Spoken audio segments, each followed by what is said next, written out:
الحمد للہ وکفا والصلاة والسلام علی عباده الذین اصطفى خصوصاً علی افضلہم وخاتم النبیین محمد الامین وعلی آلہ واصحابہ اجمعین اما بعد فاعوذ باللہ من الشیطان الرجیم بسم اللہ الرحمن الرحیم قال اللہ تعالی کما ورد فی کلامہ المجید وبالوالدین احسانا رب اشرح لی صدری ویسر لی امری واحلل عقدۃ من لسانی یفقہوا قولی۔ ناظرین کرام، السلام علیکم ورحمۃ اللہ وبرکاتہ۔ گزشتہ کچھ نشستوں سے والدین کے حقوق کے بارے میں بات ہو رہی ہے اور والدین کے ساتھ انتہائی حسین، احسن اور خوبصورت رویہ اختیار کرنے کے حوالے سے قرآن مجید کی ہدایات اور اللہ کے رسول صلی اللہ علیہ وسلم کے مبارک ارشادات آپ کے سامنے کسی درجے میں آ بھی چکے ہیں۔ صحیح مسلم کی روایت ہے کہ اللہ کے رسول صلی اللہ علیہ وسلم نے ارشاد فرمایا کہ وہ آدمی ذلیل ہو اور پھر وہ آدمی ذلیل ہو۔ لوگوں نے پوچھا کہ اللہ کے رسول صلی اللہ علیہ وسلم کون سا آدمی؟ تو فرمایا کہ وہ آدمی جس نے بڑھاپے کی حالت میں کسی ایک کو یا دونوں کو پایا اور پھر ان کی خدمت کر کے جنت میں داخل نہ ہوا۔ یعنی گویا کہ بڑھاپے کی عمر میں والدین کا زندگی میں مل جانا یہ ایک بہت بڑی نعمت ہے، اولاد کے لیے ایک بڑا سنہری موقع ہے کہ وہ اس سے فائدہ اٹھائے، ان کی خدمت کر کے جنت کو حاصل کر لے۔ اور اگر کوئی ایسا شخص ہے کہ جو والدین کو جو ہے وہ کی خدمت کا حق ادا کر کے اللہ سبحانہ و تعالیٰ کی رحمت اور جنت میں داخلے کے لیے جو ہے وہ نہیں کوشش کرتا ہے تو پھر وہ جو ہے وہ بہت زیادہ بختبخت ہے۔ تو بڑھاپے کی عمر میں جہاں والدین کو خدمت کی ضرورت ہے تو اس ناطے سے والدین کے حق بنتا ہے کہ اولاد والدین کی خدمت کرے۔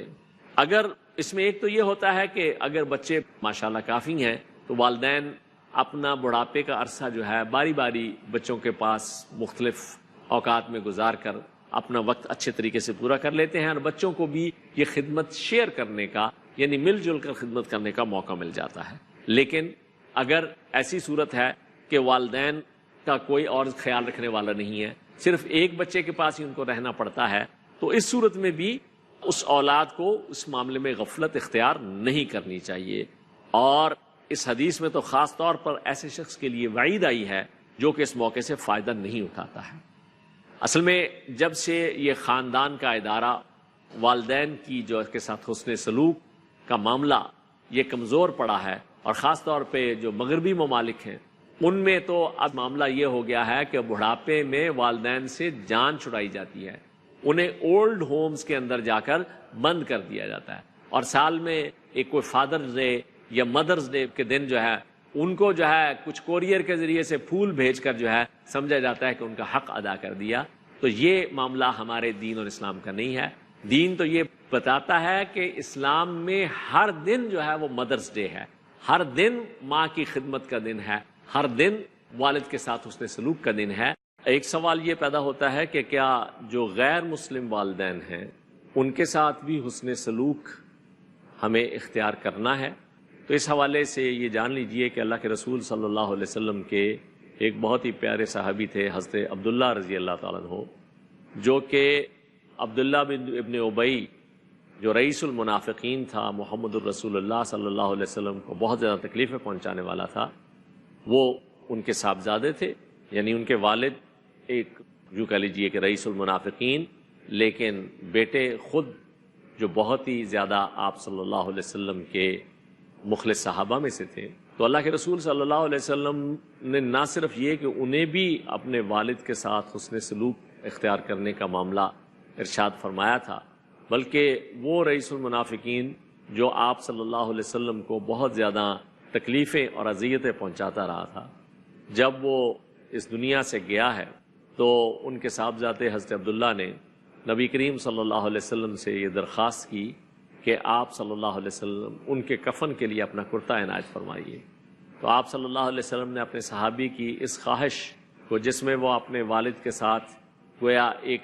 مرنے کے بعد بھی حسن سلوک کا معاملہ کرنا چاہتے تھے، اگرچہ کہ وہ بہت بڑا منافق تھا، آپ صلی اللہ علیہ وسلم کو تکلیفیں پہنچانے والا تھا، آپ صلی اللہ علیہ وسلم نے ان کی دلجوئی کی خاطر اپنا کرتا انہیں عنایت فرما دیا کہ اس کے کفن کے طور پر استعمال کیا جائے۔ کچھ صحابہ کو یہ بات عجیب بھی لگی، لیکن آپ صلی اللہ علیہ وسلم نے اس بات کی بھی وضاحت فرما دی کہ میرا کرتا اسے اللہ کی پکڑ سے نہیں بچا سکتا ہے۔ یہ اپنی جگہ ایک مضمون ہے کہ اگر انسان کا اپنا عمل اچھا نہیں ہے تو پھر کوئی بھی خیر اور برکت والی چیز جو ہے وہ اس کے لیے، اگر اس نے خود اللہ کی بارگاہ میں سچے دل سے توبہ نہیں کی ہے، رجوع نہیں کیا ہے، ایمان حقیقی نہیں لایا ہے، اپنے نفاق سے، کفر اور شرک سے باز نہیں آیا ہے، تو پھر کوئی بھی متبرک چیز جو ہے اس کے لیے نجات کا ذریعہ نہیں بن پاتی ہے، جب تک کہ خود وہ سچے دل سے اللہ کی بارگاہ میں توبہ نہ کرے اور اپنے اعمال کی اصلاح کی فکر نہ کرے۔ بہرحال اس میں بھی، اس واقعے سے بھی ہمیں یہ پتہ چلتا ہے کہ والدین کے ساتھ حسن سلوک کا معاملہ، قطع نظر اس کے کہ وہ مومن ہو یا منافق ہو یا مشرک ہو، بہرحال ان کا حق خدمت جو ہے وہ برقرار رہتا ہے۔ ایک اور معاملہ اس حوالے سے مشرک والد ابراہیم علیہ السلام کے، جنہیں ابراہیم علیہ السلام نے توحید کی دعوت پیش کی تو وہ اس پر بہت زیادہ جو ہے گویا جھنجھلائے، اس لیے کہ وہ صرف بت پرستی نہیں تھے بلکہ بت گر تھے ان کے والد۔ تو ان کو جب ابراہیم علیہ السلام نے یہ دعوت دی کہ آپ میرے معبود حقیقی کی جو ہے وہ پیروی کیجئے، تو انہوں نے ابراہیم علیہ السلام کو اس پر بہت زیادہ سختی سے جواب دیا اور کہا کہ وَاہْجُرْنِی مَلِيًّا، تم دور ہو جاؤ میری نگاہوں سے۔ لیکن اس پر بھی ابراہیم علیہ السلام نے ان کے ساتھ جو رویہ اختیار کیا ہے وہ بھی یہ بتاتا ہے کہ مشرک والدین کے ساتھ بھی حسن سلوک ہونا چاہیے۔ ابراہیم علیہ السلام نے اس کے جواب میں کہا کہ سلام علیک، تم پر سلامتی ہو، ساستغفر لک ربی، میں تمہارے لیے اپنے رب کی بارگاہ میں استغفار کروں گا، انہ کان بی حفیہ، بے شک وہ مجھ پر بہت زیادہ مہربانی فرمانے والا ہے۔ اگرچہ سورہ توبہ میں ابراہیم علیہ السلام کا اظہار برات بھی آ گیا کہ جب انہیں اس بات کا یقین ہو گیا کہ ان کے والد جو ہے وہ کفر اور شرک کی حالت میں اس دنیا سے گئے، تو پھر انہوں نے یہ جو استغفار کا وعدہ کیا تھا اس سے بھی انہوں نے اظہار برات کیا تھا۔ وہ ایک ضمنی بات ہے، لیکن زندگی میں ان کے ساتھ حسن سلوک کا معاملہ یہ دیکھیے کہ اتنے زیادہ درست سخت رویے کے جواب میں بھی ابراہیم علیہ السلام انہیں سلامتی کی دعا دیتے ہیں اور ان کے لیے رب سے استغفار کا وعدہ کرتے ہیں۔ تو اس اعتبار سے ہمارے ان لوگوں کے لیے اس میں بہت بڑا سبق ہے جنہیں اگر خود کچھ دینداری کی، کچھ نماز روزے کی توفیق ہو جاتی ہے تو وہ اپنے والدین کو اس حوالے سے یہ سمجھتے ہوئے کہ جناب یہ تو شرک میں یا بدعات میں پڑے ہوئے ہیں، ان سے میل جول تک چھوڑ دیتے ہیں اور ان سے حسن سلوک نہیں اختیار کرتے۔ ہمارا دین یہ تعلیم نہیں دیتا ہے، بلکہ ایک واقعہ یہ بھی آتا ہے کہ نبی کریم صلی اللہ علیہ وسلم سے حضرت اسماء رضی اللہ تعالیٰ عنہا نے پوچھا کہ ان کی والدہ اگرچہ مشرکہ ہیں لیکن کیا وہ ان کے ساتھ حسن سلوک کر سکتی ہیں؟ آپ صلی اللہ علیہ وسلم نے انہیں بھی اپنی مشرکہ والدہ کے ساتھ حسن سلوک کا حکم دیا تھا۔ آپ صلی اللہ علیہ وسلم نے یہ بھی ارشاد فرمایا کہ تم اپنے والدین کو گالی نہ دو۔ اس میں حدیث مبارکہ میں جو معاملہ آتا ہے، حضرت عبداللہ بن عمر رضی اللہ تعالیٰ کے راوی ہیں، وہ یہ فرماتے ہیں کہ اللہ کے رسول صلی اللہ علیہ وسلم نے ارشاد فرمایا، یہ بخاری اور مسلم دونوں کی متفق علیہ روایت ہے، آپ صلی اللہ علیہ وسلم نے ارشاد فرمایا کہ سب سے بڑا گناہ یہ ہے کہ انسان اپنے ماں باپ پر لعنت بھیجے۔ سب سے بڑا گناہ یہ ہے کہ انسان اپنے ماں باپ پر لعنت بھیجے۔ عرض کی گئی کہ اللہ کے رسول صلی اللہ علیہ وسلم یہ کیسے ہو سکتا ہے؟ یعنی کون بدبخت ہے جو اپنے ماں باپ پر لعنت بھیجے گا؟ تو آپ صلی اللہ علیہ وسلم نے فرمایا کہ ایک شخص کسی دوسرے کے ماں باپ کو گالی دیتا ہے تو گویا خود اس نے اپنے ماں باپ کو گالی دی، اس لیے کہ جب کسی کے ماں باپ کو گالی دی جاتی ہے تو وہ پلٹ کر آپ کے ماں باپ کو گالی دے گا، تو گویا اگر آپ نے ایسے غلط کام کا آغاز کیا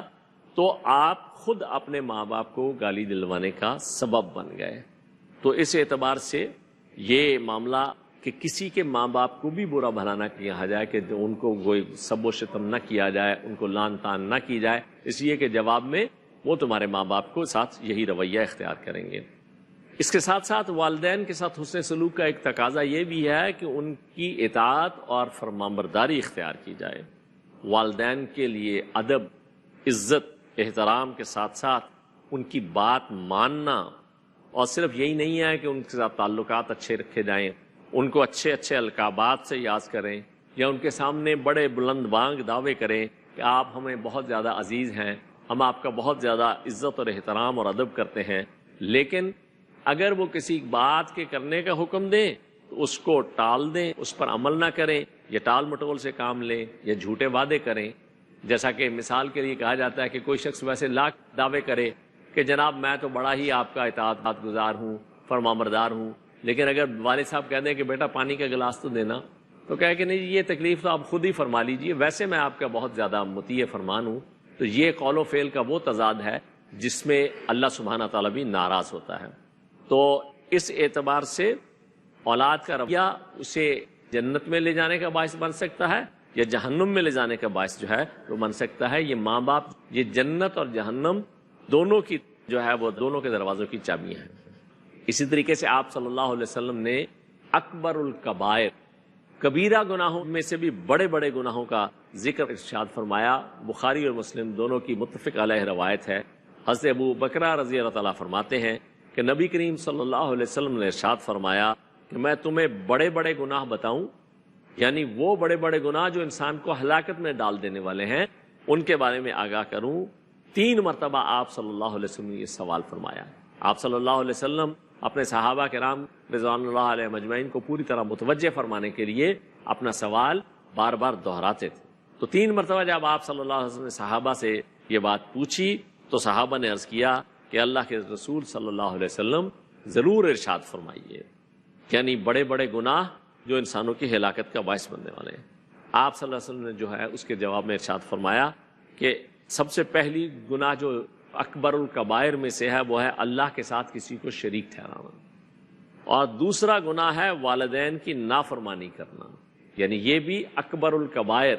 بڑے بڑے کبیرہ گناہوں میں سے کبیرہ ہے. اب ہمارے ہاں جیسے میں نے عرض کیا کہ یہ جو ہمارے معاشرے میں جو قدریں جو اضمحلال کا شکار ہیں، زوال کا شکار ہیں، اس میں اس بات کو گناہ ہی نہیں سمجھا جاتا کہ والدین کے ساتھ بدتمیزی، ان کے ساتھ برا رویہ، ان کی دل آزاری کا باعث بننے والے کام، حالانکہ اللہ کے رسول صلی اللہ علیہ وسلم نے اسے اکبر الکبائر جو ہے قرار دیا ہے. اور اس وقت آپ صلی اللہ علیہ وسلم تکیہ لگائے ہوئے تھے، تکیہ چھوڑ دیا اور فرمانے لگے سنو، جھوٹ بولنا اور جھوٹی گواہی دینا، یعنی تیسرا بڑا گناہ درجہ بدرجہ. سب سے پہلے شرک، دوسرا والدین کی نافرمانی، اور تیسرا ہے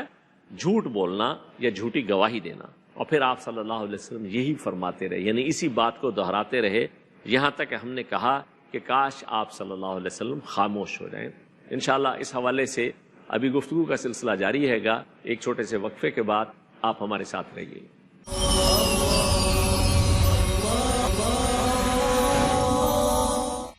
ناظرین کرام، اسی طریقے سے آپ صلی اللہ علیہ وسلم نے اکبر الکبائر، کبیرہ گناہوں میں سے بھی بڑے بڑے گناہوں کا ذکر ارشاد فرمایا. بخاری اور مسلم دونوں کی متفق علیہ روایت ہے. حضرت ابو بکرہ رضی اللہ تعالیٰ فرماتے ہیں کہ نبی کریم صلی اللہ علیہ وسلم نے ارشاد فرمایا کہ میں تمہیں بڑے بڑے گناہ بتاؤں، یعنی وہ بڑے بڑے گناہ جو انسان کو ہلاکت میں ڈال دینے والے ہیں، ان کے بارے میں آگاہ کروں. 3 مرتبہ آپ صلی اللہ علیہ وسلم نے یہ سوال فرمایا. آپ صلی اللہ علیہ وسلم اپنے صحابہ کرام رضوان اللہ علیہ مجمعین کو پوری طرح متوجہ فرمانے کے لیے اپنا سوال بار بار دہراتے تھے. تو 3 مرتبہ جب آپ صلی اللہ علیہ وسلم نے صحابہ سے یہ بات پوچھی تو صحابہ نے عرض کیا کہ اللہ کے رسول صلی اللہ علیہ وسلم ضرور ارشاد فرمائیے، یعنی بڑے بڑے گناہ جو انسانوں کی ہلاکت کا باعث بننے والے ہیں. آپ صلی اللہ علیہ وسلم نے جو ہے اس کے جواب میں ارشاد فرمایا کہ سب سے پہلی گناہ جو اکبر الکبائر میں سے ہے وہ ہے اللہ کے ساتھ کسی کو شریک ٹھہرانا، اور دوسرا گناہ ہے والدین کی نافرمانی کرنا، یعنی یہ بھی اکبر الکبائر بڑے بڑے کبیرہ گناہوں میں سے کبیرہ ہے. اب ہمارے ہاں جیسے میں نے عرض کیا کہ یہ جو ہمارے معاشرے میں جو قدریں جو اضمحلال کا شکار ہیں، زوال کا شکار ہیں، اس میں اس بات کو گناہ ہی نہیں سمجھا جاتا کہ والدین کے ساتھ بدتمیزی، ان کے ساتھ برا رویہ، ان کی دل آزاری کا باعث بننے والے کام، حالانکہ اللہ کے رسول صلی اللہ علیہ وسلم نے اسے اکبر الکبائر جو ہے قرار دیا ہے. اور اس وقت آپ صلی اللہ علیہ وسلم تکیہ لگائے ہوئے تھے، تکیہ چھوڑ دیا اور فرمانے لگے سنو، جھوٹ بولنا اور جھوٹی گواہی دینا، یعنی تیسرا بڑا گناہ درجہ بدرجہ. سب سے پہلے شرک، دوسرا والدین کی نافرمانی، اور تیسرا ہے جھوٹ بولنا یا جھوٹی گواہی دینا. اور پھر آپ صلی اللہ علیہ وسلم یہی فرماتے رہے، یعنی اسی بات کو دہراتے رہے، یہاں تک کہ ہم نے کہا کہ کاش آپ صلی اللہ علیہ وسلم خاموش ہو جائیں. یعنی صحابہ اس سے اتنے زیادہ فکر مند ہوئے کہ انہوں نے اس بات کا اظہار کیا کہ آپ صلی اللہ علیہ وسلم نے جس اہمیت کے ساتھ ہمیں ان 3 بڑے گناہوں کے بارے میں آگاہ کیا ہے وہ ہمیں جو ہے وہ بات پوری طرح سے سمجھ میں آ گئی ہے. اور آپ صلی اللہ علیہ وسلم نے فرمایا، نسائی کی روایت ہے کہ نہیں داخل ہوگا جنت میں احسان جتلانے والا، والدین کی نافرمانی کرنے والا اور شراب پینے والا. گویا کہ یہ 3 کام، اس میں بھی آپ دیکھیے کہ احسان کا معاملہ تو یہ ہے کہ انسان کو رویہ یہ ہونا چاہیے کہ نیکی کر دریا میں ڈال. اگر کسی ساتھ بھلائی کرنے کے بعد اس کو جتلایا، اس کی عزت نفس کو مجروح کیا، تو گویا کہ اپنی نیکی کو اس نے ضائع کر دیا. اللہ تعالیٰ جو ہے ایسے شخص کو جنت سے محروم رکھے گا. اور والدین کی نافرمانی کرنے والا وہ بھی جو ہے جس نے دنیا میں اللہ کی دی ہوئی اس جنت کی قدر نہیں کی ہے، وہ پھر آخرت میں بھی اللہ سبحانہ وتعالیٰ کی عبدالآباد کی جنت سے محروم رہے گا. اور شراب پینا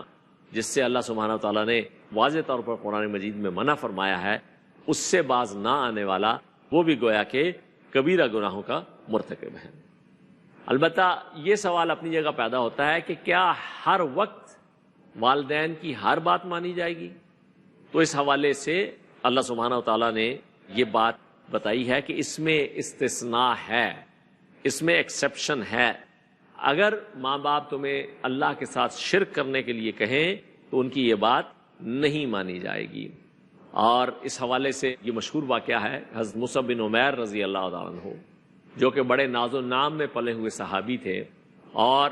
ایمان لانے سے پہلے ان کا 200 درہم کا جوڑا شام سے سل کر آتا تھا. خوشبو لگا کر نکلتے تھے تو لوگ جو ہے وہ آنکھیں اٹھا کر دیکھتے تھے کیونکہ جوان رانا جا رہا ہے. لیکن ایمان لانے کی پاداش میں انہیں نہ صرف یہ کہ گھر سے جو ہے سارے کپڑے اتروا کر جو ہے نکال دیا گیا، بلکہ اس موقع پر ان کی والدہ نے ایک طرح سے بھوک ہڑتال، ایک جو ہے وہ مرن برت بھی رکھ لیا. اور ان کے لیے اب یہ بڑی ہی ایک کشاکش تھی. ایک طرف والدہ ہے، اس کے حقوق ہیں، ان کی جانب سے اس بات کا کہ جناب میں کچھ کھاؤں گی نہیں پیوں گی نہیں جب تک کہ مصعب بن عمیر اپنے آبائی دین پر واپس نہ آ جائیں. دوسری طرف مصعب بن عمیر رضی اللہ تعالیٰ عنہ نے سوچ سمجھ کر ایمان کی حقانیت کے دل میں گھر کر جانے کی وجہ سے اسلام کو قبول کیا تھا. اب ان کے لیے یہ جو ڈائیکاٹمی ہے، جو دو راہا، کہ اگر ماں کی مانے تو اللہ سبحانہ و تعالیٰ کی حق تلفی ہوتی ہے، اگر اللہ سبحانہ و تعالیٰ کی بات پر عمل پیرا رہیں تو ماں کی حق تلفی ہوتی ہے. اب ایسے میں کیا کریں؟ تو اس موقع کے اعتبار سے اللہ سبحانہ و تعالیٰ کی طرف سے یہ ہدایت آ گئی سورہ لقمان کی کہ وَوَصَّيْنَا الْإِنسَانَ بِوَالِدَيْهِ حُسْنًا. ہم نے تاکیدی حکم دیا انسان کو والدین کے ساتھ انتہائی حسین رویہ اختیار کرنے کا. وَإِن جَاهَدَاكَ، لیکن اگر وہ دونوں تیرے ساتھ جہاد کریں، لِتُشْرِكَ بِي مَا لَيْسَ لَكَ بِهِ عِلْم، کہ تو میرے ساتھ شریک ٹھہرائے جس کے لیے تیرے پاس کوئی علم نہیں ہے، فَلَا تُطِعْهُمَا،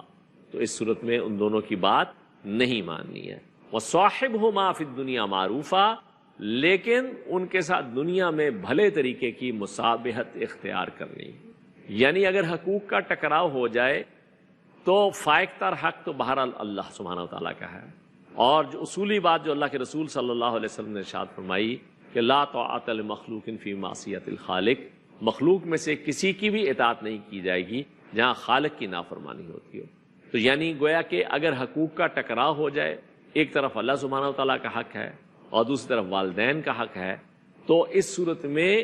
مانی جائے گی اللہ سبحانہ و تعالیٰ کی. والدین کا حق کے اطاعت ساقط ہو جائے گا لیکن ان کا حق کی خدمت برقرار رہے گا، جیسا کہ قرآن مجید کے الفاظ سے بھی واضح اور ظاہر ہو رہا ہے کہ وَصَاحِبْهُمَا فِي الدُّنْيَا مَعْرُوفًا، ان کے ساتھ دنیا میں بھلے طریقے کی مصابحت اختیار کرنا. اور اللہ تعالیٰ کی نافرمانی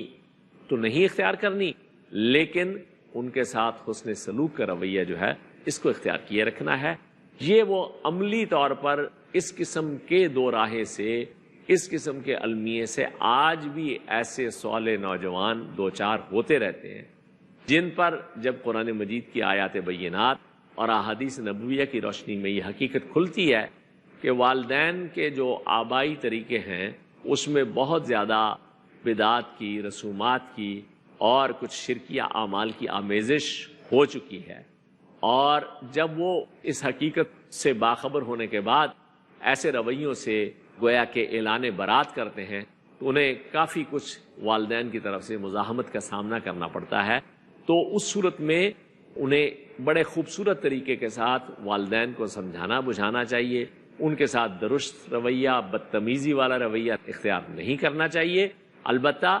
ایسے سارے کاموں میں انہیں والدین کی اطاعت کرنے کی بجائے اللہ سبحانہ و تعالیٰ کی اطاعت کرنی چاہیے، اور البتہ والدین کی خدمت، ان کے ساتھ حسن سلوک، اس کو اور زیادہ بڑھا دینا چاہیے تاکہ والدین کو کسی قسم کی شکایت کا کوئی موقع باقی نہ رہے۔ ان کو بھی اس بات کا یقین ہو جائے کہ یہ اللہ سبحانہ و تعالیٰ کی حکم عدولی کے لیے تو تیار نہیں، لیکن ہمارے ساتھ اس کا خلوص اور اخلاص اور خیر خواہی وہ بھی برقرار ہے۔ تو یہ ناظرین کرام، والدین کے ساتھ حسن سلوک کے حوالے سے یہ گفتگو کا سلسلہ انشاءاللہ جاری رہے گا۔ انشاءاللہ اگلی نشست میں جو بقیہ باتیں ہیں وہ بھی آپ کے سامنے آئیں گی۔ اللہ تعالیٰ سے دلی دعا ہے کہ وہ ہمیں ان باتوں پر عمل کی توفیق عطا فرمائے۔ اقول قولی ھذا واستغفر اللہ لی ولکم ولسائر المسلمین والمسلمات۔ اللہ اللہ